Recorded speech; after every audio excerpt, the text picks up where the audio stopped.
email marketing best practices. Number one, email marketing lists. There are buyers and prospects, and this is something that I learned from the great Russell Brunson, is that he taught me that you want to be able to segment your list as soon as you possibly can into buyers and prospects. And because the reason being is that they are two very different groups of people with two very different mindsets.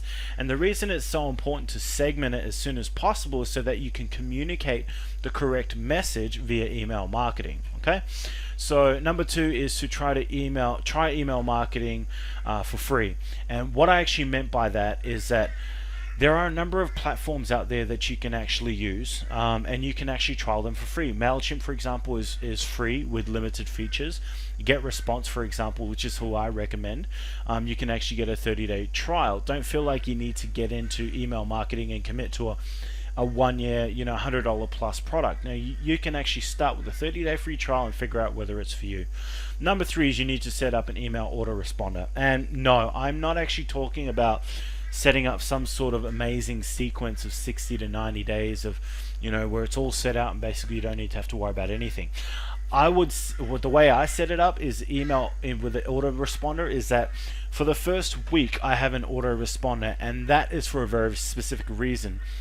The reason for that is because in the very first week I want to make sure that when people join my list that they're not joining during a launching sequence phase. I want them to join and have immediate value given to them through the training that I provide. And you can actually go to my blog to see what kind of training that actually is.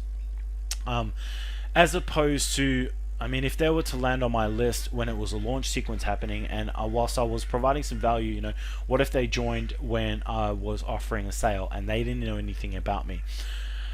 The fact is that people never buy on their very first impression. People buy on average on their 7th personal touch with you, whether that be your blog, your Facebook page, YouTube, your website, right? So emails are great in that sense, because if you've got a 1 week setup, you can provide nothing but value, and you know for a fact that by the end of that 1 week that you've provided so much value that anyone who was serious about buying from you is actually going to be buying from you. Okay, then you can start getting back to point number one and segmenting those lists.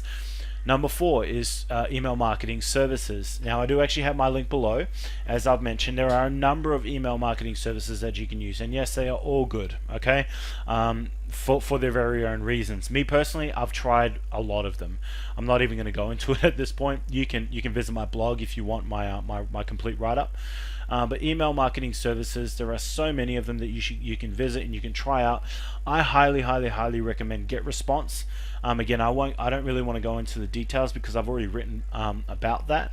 But GetResponse is a great combination of service provided, training provided, platform provided, free trial provided at a good price. Okay.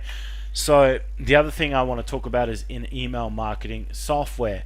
I have tried a number of these softwares, and I'm going to tell you right now to stay away from them.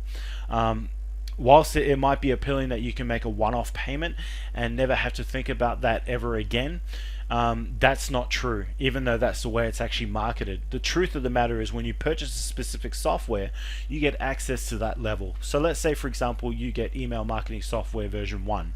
When they update to version 2, which will be at some point in the next 6 to 12 months, you have to pay for that upgrade. Okay, so why wouldn't you just for the first instance trial it free, as I mentioned in tip number 2, but also tip number 4 is to try out an email marketing service that you pay a small monthly fee to, right, to be able to have connectivity and essentially a global business, because you can email anyone in the world that joins you, as opposed to buying a software that is absolutely going to have problems.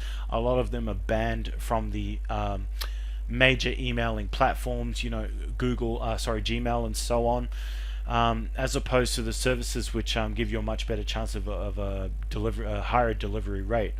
Number 6 is email marketing templates, and this is something that's I'm a little bit borderline on. Email marketing templates are great in terms of having a template that you can actually email from, because it's good in terms of it provides a level of professionalism as it's perceived from your prospect. But it's bad in the sense that if you were to copy templates word for word and just insert your name or product, You know, people have been around and their BS meters are on higher than ever before because people are educated to all the a lot of the marketing that's hitting them constantly, you know, whether it be from email marketing or Google marketing or internet marketing or billboards that they drive past every single day.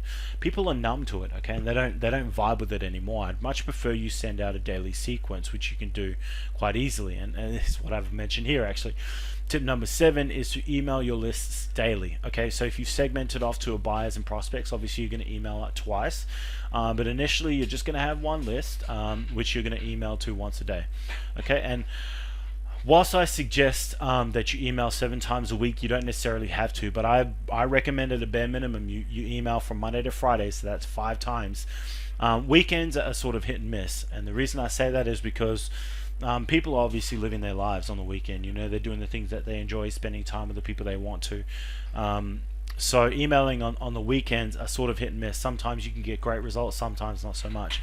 Whereas during the week, you know, people are typically in their routine from a Monday to Friday. You know, they go to work, you know, they're checking their emails and so on and so forth. So I would highly recommend, if you're going to email, at the very least 5 times per week, and you know, at best I would say 7 times